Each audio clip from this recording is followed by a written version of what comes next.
ব্যতিক্রমী কিছু মানুষ এবং প্রতিষ্ঠানকে চলতি বছর স্বাধীনতা পুরস্কার দেয়া হবে বলে জানিয়েছেন শিক্ষা ও পরিকল্পনা উপদেষ্টা ডক্টর ওয়াহিদুদ্দিন মাহমুদ।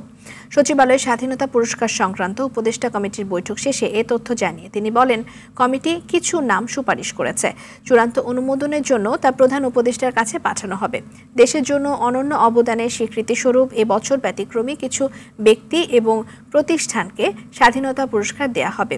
এ সময় আইন উপদেষ্টা আসিফ নজরুল বলেন যে আগে স্বাধীনতা পুরস্কার দেওয়ার ক্ষেত্রে দল এবং গোষ্ঠীগত সিদ্ধান্ত নেওয়া হতো। র্যাবের মতো বিতর্কিত প্রতিষ্ঠানকেও দেশের সর্বোচ্চ এই পুরস্কার দেওয়া হয়েছিল। চলতি বছর 10 জনের কম ব্যক্তি বা প্রতিষ্ঠানকে এই পুরস্কার দেওয়া হবে বলে জানান তিনি।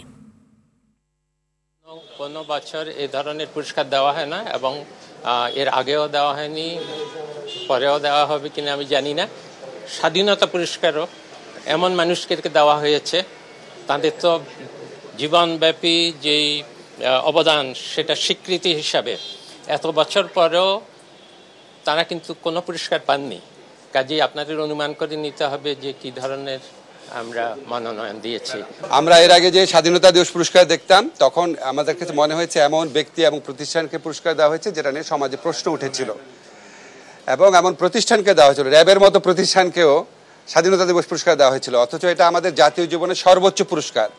আমরা এই পুরস্কারের মহিমা উপলব্ধি করে এই দলগত গোষ্ঠীগত চিন্তার ঊর্ধ্বে থেকে স্যারের নেতৃত্বে আমরা এমন সব নাম সুপারিশ করেছি।